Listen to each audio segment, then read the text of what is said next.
make sure that the board you're on is for an organization where you have a really genuine, strong feeling, a passion even for the mission.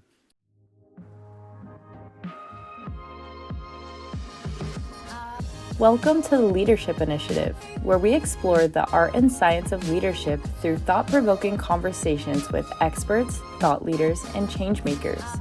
Whether you're a seasoned leader or just starting out on your leadership journey, this podcast is designed to provide you with the tools and inspiration you need to lead with purpose and make a meaningful difference. Hello, Richard C. McPherson. Welcome to the Leadership Initiative podcast. We are so happy to have you here. I'd love for you to tell us a little bit about your leadership background and experiences. Well, Jen, very nice to be here. Thank you very much. My background was, my education was actually social science, which seems a little unusual, except that if you're involved in working with nonprofit organizations, which was always my love, and trying to affect either the public policy or public engagement and so forth. Turns out social science is a pretty handy degree to have. So I apologize to all you business folks, but so that led me to be involved in the environmental movement, which led me to work for a conservation group. And I thought if I was going to work that hard, I should probably have my own name on the business. So I started a consulting company many years ago, which began dealing with small issues with nonprofits that I rather liked, and then blossomed. And by the end of my career of about 35 years, I had offices on both coasts, a business partner in London, and our advising for these organizations had moved both from the type of organization from education and the arts now into social action, conservation, women's rights, and so forth. And also in the nature of who we advised. In the early days, I had mostly advised the staff and management, and by the later in my career, I was advising boards and executives, and I think that's part of the relevance today because probably all or most of you listening will either are or will be on nonprofit boards, and a lot will be expected of you.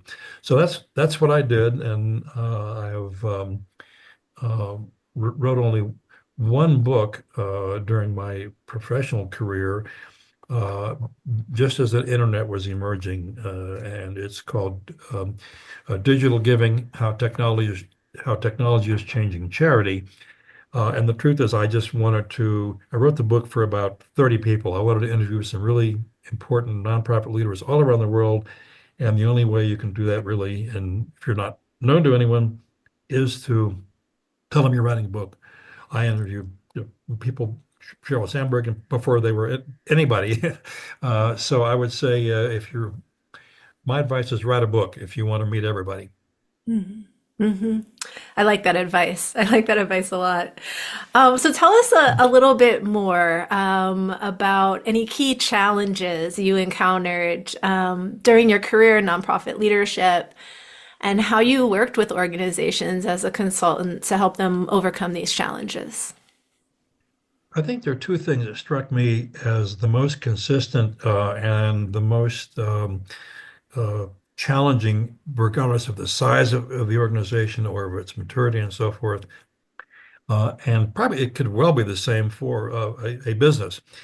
One is the difficulty organizations had in seeing themselves from the outside, getting a perspective, not just as a business person would say from the customer, the user, whatever you want to call them, but also from the competition, from regulators, and so forth. So seeing yourself from the outside seemed to be one of the biggest challenges. And the other was this could be because of the nonprofit mentality being somewhat profoundly different from a business mentality.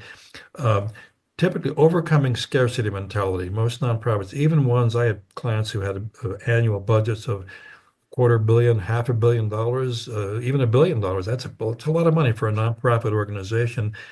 and they still were somewhat bound or hamstrung by their notion that money is short and we have to be very, very careful. And that's very, very true. As a business shouldn't waste money either. Um, but to proceed with any of your planning, especially new initiatives, beginning with the scarcity mentality, is a real liability. So I would say those two things were the uh, among the most. Actually, I'll add a third one too. The other challenge is that the workplace for nonprofits is, and I know many businesses have high levels of comradeship and loyalty and good spirits and all that, but many do not.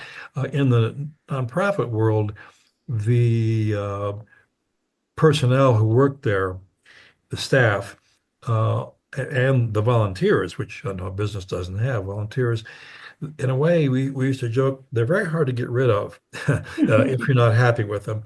And I guess that the loyalty has probably saved many nonprofit organizations because the staff in lean times is willing to forego some of the financial benefits and the rewards.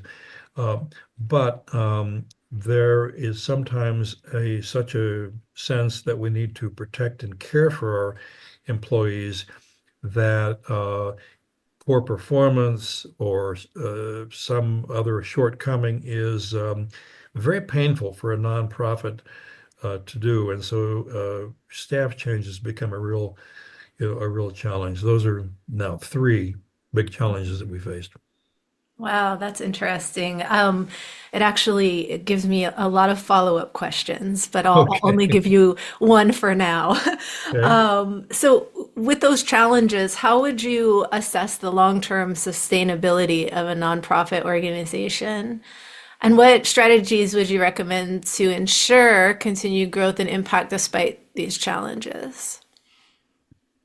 Well, one of the ways we always assess the long-term sustainability was, this might sound unusual, well, of course, the financial stability is first. So an organization that, for whatever reason, hadn't uh, built at least a modest reserve uh, was always a caution. And there's a joke, especially in the arts, that the arts are always flourishing and never prospering. Um, and one of the challenges is it's very hard for an organization, nonprofit, to take $1 away from its quote ongoing active mission today, especially if you're in the business of something like food banks or helping, women's shelters and so forth. You hate to take any dollar away from that, yet it's necessary to build some sort of reserve, which means sequestering, some money. So I think the one of the challenges every board, nonprofit board you're going to be on is going to face is this notion of how much to put aside, when and how to put it aside, and it's a real one. Most nonprofits historically have partly addressed that by making sure the organization has a program for bequests. Loyal donors pass away and leave you something in their will. And many have a policy that bequest money, which after all was not expected, it wasn't budgeted for, it wasn't part of the planning process, that go into some sort of an endowment or at least a reserve. So that was one. But the other thing that I think was the biggest clue to what would um, ensure the sustainability of an organization was the nature of their partnerships and their relationships, and I mean both internal and external. I've seen organizations that had very, frankly, poor relations with their own staff, as I'm sure Mhm. many businesses do, um, and those that had very good relations. Management made a sincere effort to not just convey its hopes and expectations and feedback to the staff, but also it invested in people through training of all kinds and things like training, which are key to any organization, business or nonprofit, is one of the first things to get cut in a nonprofit budget. It's like, well, we don't have to do that. Um, And it's short-sighted, in my view, and I'm Mhm. sure any of you on the board will at some point face this issue of what to cut if something has to get cut. Um, but it's more than it reduces the value of your most important asset in a nonprofit, which is your people. Mhm.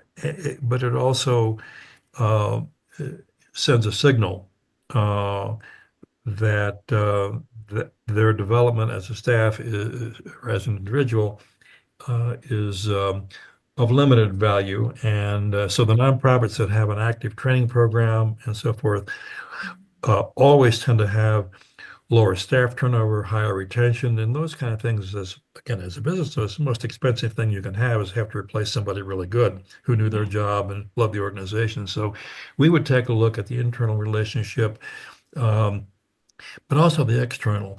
Um, we we could tell if an organization, if a nonprofit viewed its suppliers, let's say, as just sort of vendors, easily replaced and so forth, and subject to just the lowest bid and that sort of thing. And but and the relationship, meaning the nonprofit management took the time to really, uh, in effect, train and develop its vendors and suppliers, um, was a sign that it respected its external relationships as well. I Mhm. once had a client meeting of a group of all of our clients together, and I invited a printer come in. Everybody was printing stuff, and I just said, "You work for all these people. You got any suggestions for them?" Actually, and also there was a database management company that we had as a vendor. They came, and one of the most useful client sessions I think I ever had was that these nonprofits hearing from the people who they never see, never meet, and both organizations, the database management company and the good old-fashioned printing plant, had some really, really interesting observations. And again, this is partly able to see your organization from the outside, but this was being seen by outsiders who were, in fact, fairly critical partners. As any business knows, I mean, if your vendors let you down, you're probably in big trouble.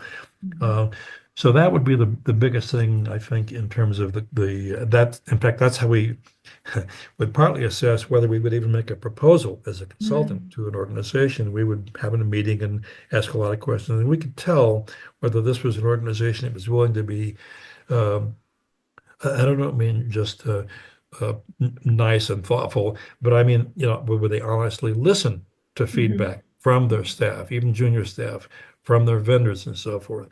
Because if you're blind to the feedback, then you'll get caught up, one day. And we typically tried not to work with a nonprofit organization that simply had no particular interest in hearing from its staff or its vendors. You spoke a lot to the strength and sustainability that you can create by nurturing stakeholder relationships and also deep listening and having that coachability. I think that's all very important. You gave us a few examples of some of your work so far, but I'm wondering if you could describe a situation where you helped a nonprofit navigate a leadership transition or a organizational restructuring. Yes, one came to mind, and it's interesting. It vividly came to mind because it's a common situation, and it was this major organization had it was a health organization, had a campus, it was very well respected, hired a new executive, as you would expect, had plans, ambitions, wanted to really make, in this case, his mark, and uh, I was brought in to advise the board on its strategic planning process. And the problem, how we navigated it was this. It's super simple. The executive had magnificent plans. He and his management team developed incredible ways to both advance their mission, which was health research, as well as their financial benefits and so forth, because they were a bit strapped. So this is an executive change in the middle of a challenging budget year. Again, it's not that unusual. Um, and the problem was the executive was simply ahead of the board. He had simply not brought the board along with his thinking. So when he presented his recommendations for the next several stages, 2 or 3 stages, the board, which was a supportive board, they'd hired this fellow after all because he was such a promising candidate for the executive. Um, they were shocked, they were stunned. The board was divided over what to do about this. And my assignment wasn't to come up with any brilliant solutions, but it was simply to get the board and the executive in sync. Um, and we did that by having a series of meetings in which we looked at ways to break down um, the ambitions, to re-examine a few. And I suspect, again, this may very well be a problem in the business sometimes as well, but the need to keep the executive in close um, by relationship. In this case, I mean sharing their ambitions and so forth. Some executives take the position that they should go to the board only when they're fully ready, and that to some extent is true. But all boards on nonprofits have or should have committees, and of course, committees is where really most of the board work is done. There actually should be no surprises at a board meeting, but there can be a lot of surprises in a committee meeting. And so this executive's failure to take any of the existing committees or to create a new committee if he wanted uh, to tease out some of his thoughts and bring them along. First of all, he wouldn't have met the resistance he met when he finally brought this plan forth. Uh, but he also would have had the benefit of the wisdom of the board, who could have told him, here are a couple things to watch out for. It's a health group, so of course, government is involved in regulation and so forth. And as good a work as the staff did, the board was simply left in the dust. And this is a great example of the other big mistake nonprofit executives and boards often make, is the board becomes involved in management issues. Uh, Mm-hmm. it's very easy at a nonprofit, which especially if it's one that isn't very big, doesn't have a big staff, board sometimes has to weigh in on issues that, a corporate board member would never consider looking at some of these issues. They would be too small. Uh, so again, this was a case of uh, taking a large vision, making it, examining it for what was practical. In the end, the board and the staff did get together, but it took quite a while and it was a painful process. Mm. Wow. Yeah, absolutely. It seems like quite the dynamic dance that you have to work out there. I am curious, and you've touched on this a little bit, but what are some of the common mistakes you've observed in nonprofit government governance? Mhm. And how can boards of directors better support nonprofit leadership? I think probably one of the important things, which in business, not all, but in many businesses, you hear discussions of things like, you have permission to fail, Mhm. fail forward, fail fast, this and that. Um, that's so antithetical to the culture of a nonprofit organization. Uh, Even those who I have to say, pay lip service to the fact that, sure, we want bold ideas and you have permission to fail. Failure is a very bad thing in a nonprofit Mhm. organization. I worked in strategic planning consulting with a man who was at the time director of innovation for DuPont. And in his retirement, he worked with nonprofits. And he said, at DuPont, we knew that if we had 20 ideas in the laboratory, if one of them or two of them turned out to be a product for DuPont, that'd be great. 18 Mhm. were a bust. That's just the way it was. Mhm. It's very difficult to find a nonprofit where there is a I won't say permission to fail, but permission to experiment even. Mhm. And we had a couple of nonprofit clients who were really the exception, who had a very small percent of their budget, sometimes, well, 1 or 2%. It was a fair amount because it was a big nonprofit, 1 or 2%. And it was money that almost had to be hidden in the budget by agreement of the board and the executive. That wouldn't lead directly to either expanding the impact of the organization or raising more money or doing something. It was essentially to allow the management of the organization, executives and the management, to try some new things without the guarantee that they would get an immediate return. And so I think this whole for all our talk about the need to innovate and so forth, Mhm. it's a very it's probably a frightening thing for a business and its stockholders and so forth, but it's certainly for a nonprofit because partly because there isn't often a very big experimental or I mean DuPont I'm sure had a massive R&D budget, and if Mhm. like I said, if one good thing came out of it, they were fine. Nonprofits not only don't have this, but the thing that they're understandably sensitive to is they're very sensitive to the fact that this is other people's money for the most Mhm. part. And unlike a business, which you can say, well, it's the stockholders' money, but they have invested in us with the knowledge that we're going to take some risks and it all won't necessarily work out and so forth. And they're in this for gain, and sometimes there's a loss. Mhm. But at a nonprofit, the revenue is from donors, sometimes big donors, sometimes government grants where there's very little forgiveness for mistake or failure, foundation grants, and some foundations are more understanding than others in terms of funding something without certainty that it'll Mhm. guarantee, but that it'll return a guaranteed result.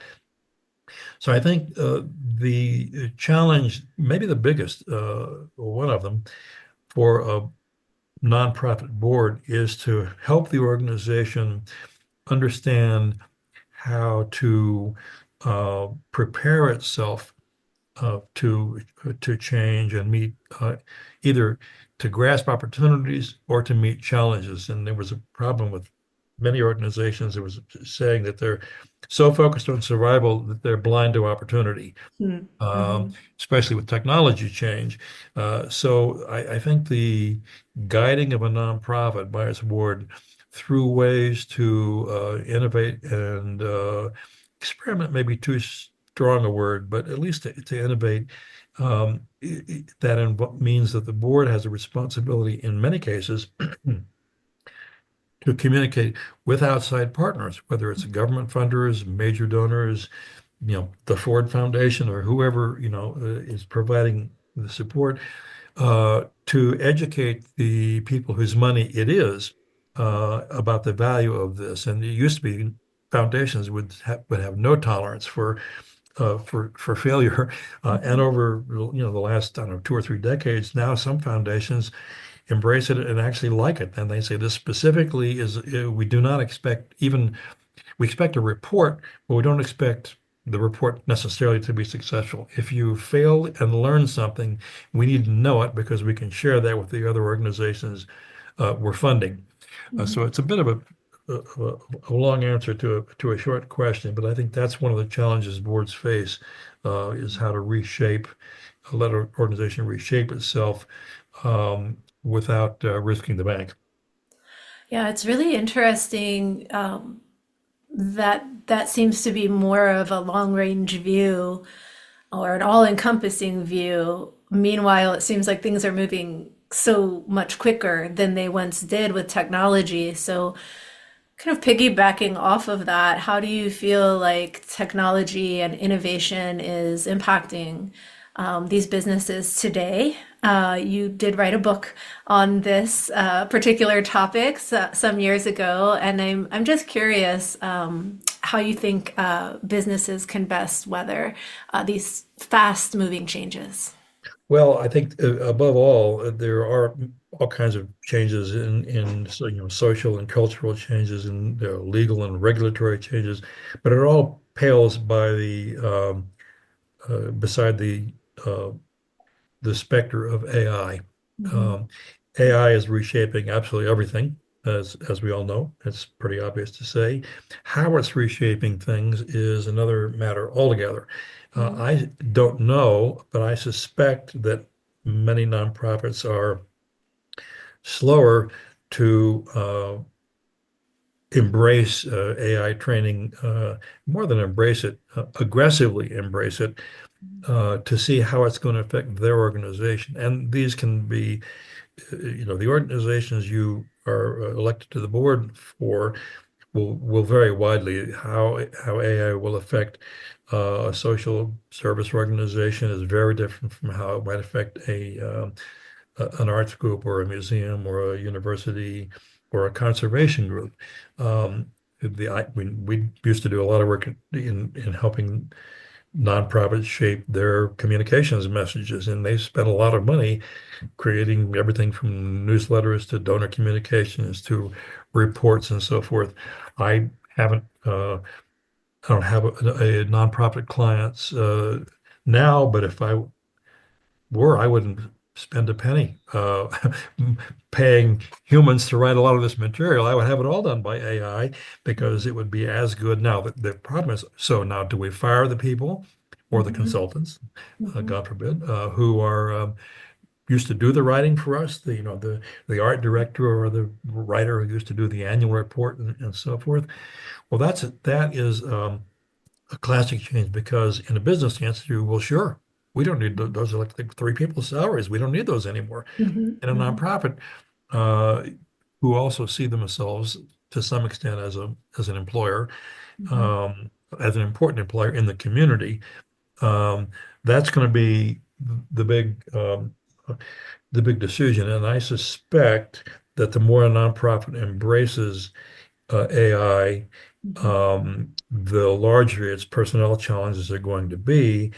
And I think this brings me back to something which we often advise nonprofits, which is don't do this by yourself. You're not the first organization to face this problem. Every Mhm. nonprofit is presumably is a member of some organization representing its own nonprofits. Even Ohio State University, I'm sure, is Mhm. a member of CASE, which is a national organization of universities. They all meet, they all talk about things. Conservation groups have them, arts groups have them. And certainly, by the way, major funders, foundations Mhm. who fund, support a lot of these organizations, they are all very interested in how to solve problems. And it used to be what we would call simple problems. How do you onboard a new board member? How do you Mhm. uh, handle certain changes in hiring practices? Well, now there's not one organization that isn't profoundly affected by AI, and I suspect that if you're on the board, I would say talk to your executives and say, with whom are we talking about AI that is like us? Mhm. Other museums or hospitals or art groups. uh, Talk to the funders and say, who else are you funding that is facing this issue? Because it's also nice to have the time and the money paid for by somebody else to think about these issues, Mhm. which a Mhm. nonprofit is a challenge. So you might say, we would love to have this discussion of AI's impact on our staff, and let's have it with two or three of our funders, with foundations who actually give us money because they want us to have an impact. So I would say that it's all about AI at this point, and it's about approaching that issue uh, in uh, partnership with other organizations, which, and I know that's pretty anathema to a business. You don't know, Mhm. Ford doesn't want to talk to Toyota about how they're solving some of its problems necessarily. But a nonprofit organization loses nothing by talking to a similar nonprofit organization, specifically in outside of maybe of your service area. My daughter-in-law has worked with humane societies. They constantly talk. There's nothing wrong with the Humane Society in San Diego talking to the one in Denver Mhm. about, can we use AI to improve adoption of animals and so forth. So again, it's partnering in a way that businesses may not be used to partnering. Yeah, absolutely. And I do remember that when I worked in the nonprofit world, how valuable that those networks were, just to education and also to filling those gaps where our organization needed support or needed answers. So, okay, AI is a huge issue, and I think that your take on that's really interesting, and I'm curious We're in 2025, and if you were to give some advice to emerging nonprofit leaders who are looking to make a meaningful impact in their communities with AI and with the climate that we have now, what advice would you give them? Well, two things come to mind, and the first is you'll be invited, probably all of you, to join lots of boards or lots of committees and so forth. And it's tempting to accept those invitations either because you owe somebody a favor, or would look good on your resume, and so forth. I would say that if you want to really have an impact, especially in a rapidly changing world, make sure that the board you're on is for an organization where you have a really genuine, strong feeling, a passion even for the mission. Mhm. Uh, don't see it as another business transaction. If you feel very, very strongly, then first of all, you'll be sharing the same motivations that the executive and the staff have.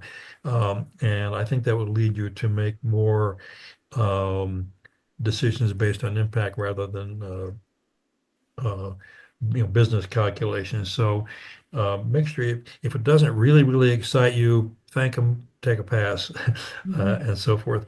And the other thing, as I say, if you want to make a meaningful impact, is back to this notion of uh, helping the organization see itself from the outside. You're going to be on a board to represent an organization, represent its values, its mission, its message, and so forth.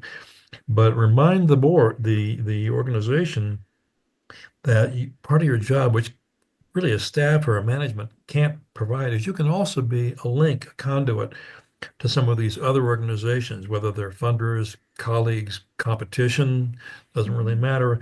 I'm sure the first thing that Ford does every year is it probably buys a new Toyota and takes it apart and so forth.